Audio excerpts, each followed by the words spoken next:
L'histoire débute lorsque Millie, une jeune femme, se rend à un entretien d'embauche dans la somptueuse demeure des Winchester. Impressionnée par les lieux, elle rencontre Nina, une patronne charmante et accueillante, qui lui explique qu'étant enceinte, elle a besoin d'une assistante pour l'aider au quotidien. Le travail inclut de vivre dans le château, ce qui est un point important.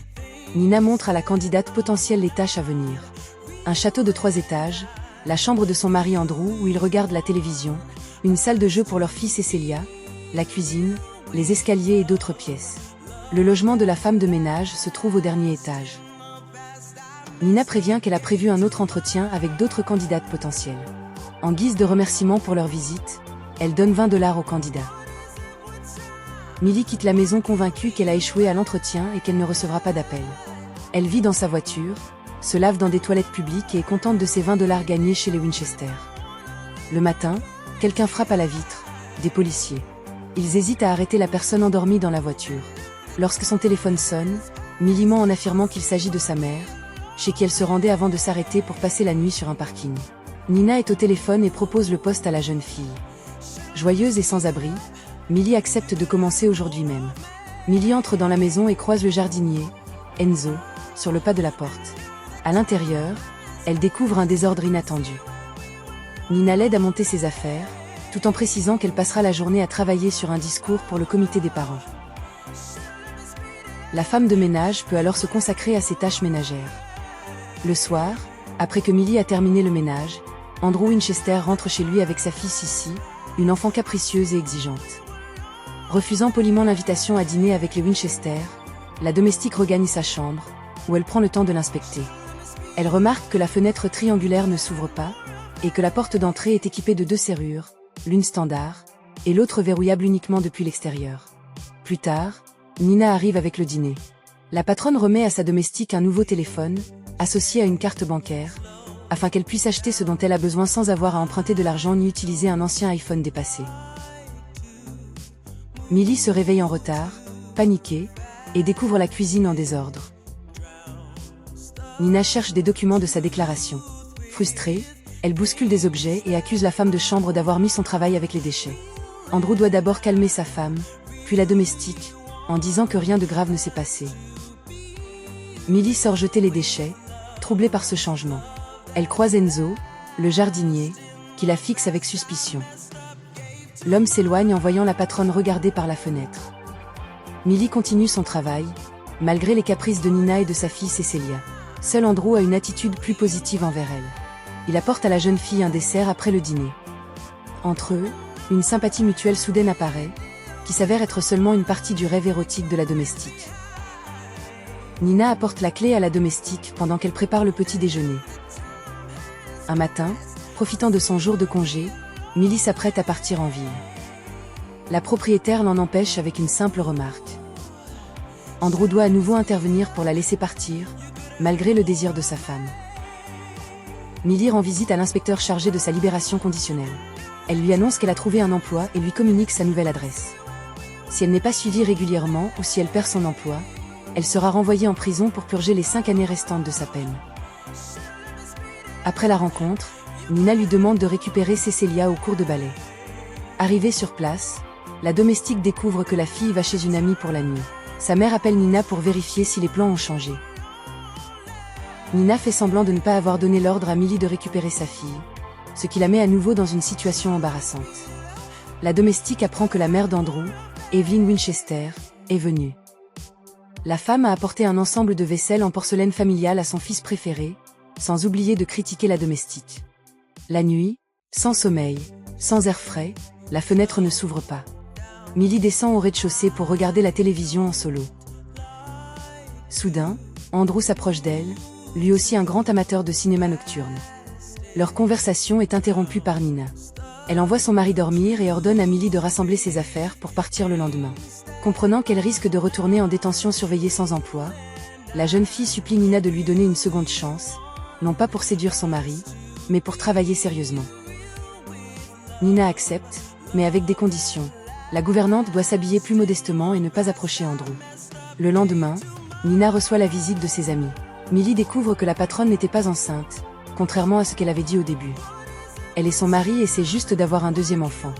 Quand Nina sort des ragots de ses amis, Millie découvre que tout n'est pas parfait chez les Winchester. Nina avait été internée autrefois. Elle et son mari avaient signé un contrat. En cas de récidive, la garde de leur enfant revenait à Andrew. La jeune fille, profitant de l'absence des employeurs, fouille discrètement le tiroir de Nina. Elle y trouve un paquet de halopéridol, ce qui la convainc définitivement que Nina se moque d'elle uniquement à cause de son état mental instable. Quand Cecilia rentre de l'école, la gouvernante essaie de créer un lien avec elle. Elle lui prépare un sandwich, lui pose des questions sur sa journée et ses affaires, puis joue avec elle dans une petite maison miniature, réplique de leur demeure. En voyant sa poupée troll dans sa chambre, Millie dit qu'elle ne veut pas que la petite entre dans sa chambre. Elle lui répond qu'elle non plus ne doit pas rester trop longtemps là-bas. Plus tard, Millie apprend des choses sur sa patronne en parlant à Andrew. Enfant, elle a perdu ses parents dans un incendie. Les policiers la soupçonnaient d'avoir causé l'incendie, mais ils n'ont pas pu le prouver. Et on a appris qu'elle ne pouvait plus avoir d'enfants, alors qu'elle avait déjà donné naissance à Suzy avant de rencontrer Andrew. Des cris réveillent Millie, qui court vers la chambre des propriétaires. Nina ouvre la porte avec un morceau de verre ensanglanté dans la main. Derrière elle apparaît Andrew, qui calme Nina. Le matin, Nina, en signe d'excuse pour la nervosité des derniers jours, offre à la gouvernante quelques vêtements chers, qu'elle ne porte pas elle-même. Elle demande à Millie de réserver des billets pour une comédie musicale le week-end. En accompagnant Cecilia au ballet, Millie apprend de la nounou d'une autre enfant des détails troublants sur le passé de Nina. Il y a longtemps, Nina aurait étouffé sa fille dans la salle de bain et tenté de se suicider. L'intervention rapide d'Andrew, alerté par le téléphone silencieux, a sauvé la mère et l'enfant à temps. Nina a été plusieurs fois hospitalisée en psychiatrie après cet épisode. Millie attend un nouveau caprice de sa patronne, dont l'état mental est instable. Nina a retrouvé les billets pour le spectacle et menace de les déduire de son salaire, niant lui avoir demandé de les acheter. Selon Nina, elle emmènera sa fille en colonie de vacances le week-end. Seule l'arrivée d'Andrew vient rassurer la jeune femme. Il annonce à Millie qu'aucune sanction ne sera prise contre elle. Andrew confie à la gouvernante qu'il n'a pas récupéré les billets, alors que Nina emmène sa fille en colonie de vacances.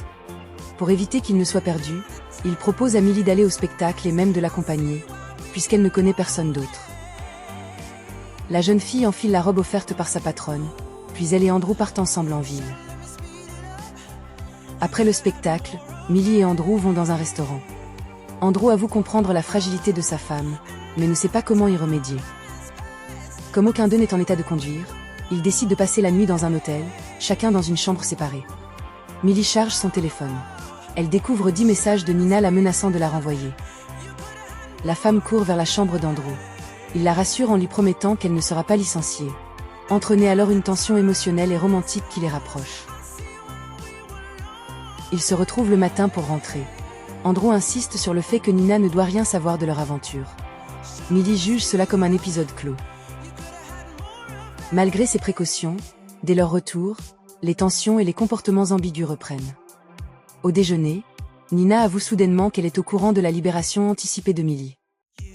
Cependant, elle lui demande d'aller faire des courses et lui confie les clés de sa voiture, afin d'éviter qu'elle ne se fasse remarquer devant les voisins avec son véhicule ancien. Millie comprend alors que Nina s'est volontairement moquée d'elle, sachant qu'elle accepterait tout sans quitter son poste.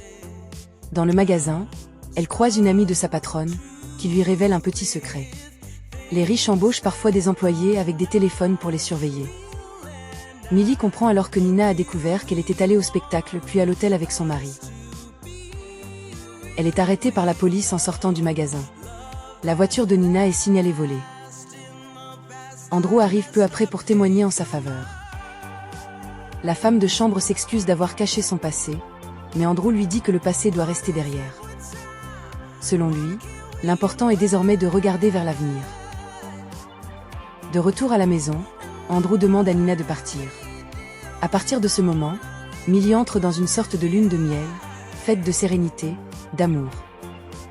Souhaitant remercier son nouvel amant, elle prend un plat en porcelaine pour lui préparer un petit déjeuner en chambre. Mais en se retournant, Millie voit le jardinier derrière la porte, sursaute et fait tomber le plat, le brisant. Apprenant la situation, Andrew licencie Enzo, et rassure Millie en disant que les morceaux peuvent être collés. Millie doit juste les mettre dans un sac. Plus tard, Andrew remarque que Millie n'a pas lavé les morceaux, et l'emmène dans sa chambre où il lui propose un verre de champagne. Millie s'endort brusquement et, à son réveil, elle découvre que la chambre est presque vide. Il ne reste que le lit, un frigo et un seau. De plus, la porte est verrouillée de l'extérieur, et Andrew refuse de l'ouvrir tant qu'elle n'aura pas satisfait à ses exigences. L'histoire se tourne vers Nina. La femme pleure de joie après avoir quitté la maison de son mari. Parallèlement, elle écrit une lettre à sa fille dans laquelle elle raconte son histoire. Après la mort de ses parents, elle s'est consacrée à ses études. Mais à l'institut, elle commence une relation avec un professeur marié et tombe enceinte. Nina trouve un emploi de secrétaire pour subvenir aux besoins de sa fille et rencontre Andrew. Une relation passionnée naît entre eux et évolue rapidement vers un mariage. Mais la vie idéale de l'homme exigeait que sa femme corresponde à ses attentes. Quand Nina a manqué une visite chez le coiffeur et n'a pas coloré ses cheveux, Andrew l'a enfermée sur le toit avec 3 bouteilles d'eau et un seau. Il dit que la vie luxueuse est un privilège, et que le refus de respecter les règles a des conséquences. Nina doit prouver qu'elle a tout compris, en arrachant exactement 100 cheveux avec leur bulbe. Et les mettre dans une enveloppe qu'il faut glisser sous la porte. Après plusieurs jours enfermée sans manger et loin de sa fille, Nina exécute l'ordre de son mari sadique. Mais celui-ci, en comptant les cheveux, remarque que l'un d'eux n'a pas de bulbe. La femme doit tout recommencer avant qu'il ne l'ouvre la porte, lui apporte de l'eau et une pizza et la laisse voir sa fille. Nina tombe inconsciente en embrassant la petite fille. Plus tard, il a appelé la police pour faire croire que sa femme voulait noyer leur fille, et qu'elle elle-même s'était empoisonnée avec des pilules. Nina a été emmenée à l'asile, où elle a passé 9 mois avant de ne plus accepter cette version. Après cela, sa vie devint un cauchemar. Andrew, tout en continuant à jouer le rôle du mari idéal, la menaçait de la faire interner à nouveau et de lui retirer Cecilia. Nina devait jouer la femme heureuse, de plus en plus difficile.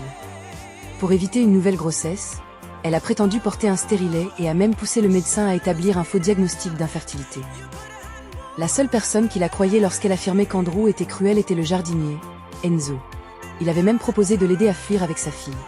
Mais Andrew a découvert des faux papiers et l'a fait interner une nouvelle fois. Avec le temps, Nina élabore un nouveau plan, trouver une remplaçante. Elle a publié un avis de recrutement pour une femme de ménage. Son choix se porte finalement sur Millie, condamnée pour homicide involontaire. Lorsque l'attention d'Andrew se détourne vers Millie, il finit par chasser Nina devenue gênante. Désormais libre avec sa fille, elle pense avoir réussi. Mais Cecilia lui demande d'aider Millie. Andrew impose ses conditions à Millie, désormais enfermée et contrôlée. En guise de punition pour ne pas avoir ramassé les fragments de sa précieuse relique afin qu'il puisse les recoller, il lui ordonne de se faire 21 entailles sur le ventre avec l'assiette brisée, une pour chaque morceau. Affaiblie, enfermée et affamée, elle revient sur son passé. Elle avait tué par accident une voisine violente lors de ses études. Les élèves issus de familles riches avaient tous témoigné contre elle, et elle avait été condamnée à 15 ans de prison. Après 10 ans, Millie a obtenu une libération anticipée. Elle n'a jamais cessé de défendre les femmes face aux prédateurs. Millie trouve un couteau caché par Nina sur le toit. Elle a un plan. Elle fait les incisions comme Andrew le demande. Quand il vient la libérer, elle lui donne un coup de poing à la gorge, prend son smartphone et sort de la pièce. Tandis que Andrew demande d'être libéré, la fille va dans la cuisine pour se ressourcer. Ensuite, elle emporte des pincettes et de la vaisselle. En glissant l'outil sous la porte, Millie dit que Andrew doit, en punition de ses actes, détruire son beau sourire, qui séduit des filles comme elle, en arrachant sa dent de devant. Pendant qu'il hésite, la jeune fille prend un malin plaisir à briser le service à déjeuner, un héritage de la grand-mère d'Andrew. Mais ce n'est pas tout. En avouant avoir été condamnée pour meurtre, la femme de ménage verse de l'essence sous la porte, menaçant de l'incendier. La perspective de devenir une délicieuse viande de barbecue rend Andrew plus coopératif. Il serre la dent avec les pincettes et la casse volontairement. La dent arrachée, l'homme la glisse sous la porte. Millie descend, regarde un film, boit du vin et regarde par la caméra de son téléphone son prisonnier sadique. À ce moment, Nina entre dans la maison. Sentant une culpabilité provoquée par sa fille, elle monte en haut pour libérer la servante capturée.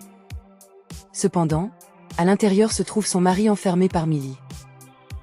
En descendant sa femme de l'escalier, Andrew se lance à la poursuite de Millie, mais elle parvient à lui échapper. Comprenant qu'il se retrouve désormais seul, sans épouse ni échappatoire à ses pulsions, Andrew propose à Nina de revenir auprès de lui, affirmant être prêt à lui pardonner. Mais elle le rejette et l'humilie, révélant que toute leur vie n'était qu'un mensonge fait de faux sourires et de secrets. Soudain, Millie apparaît derrière lui et le pousse par-dessus la rambarde. Après une chute de 3 étages, Andrew s'écrase au sol et meurt sur le coup.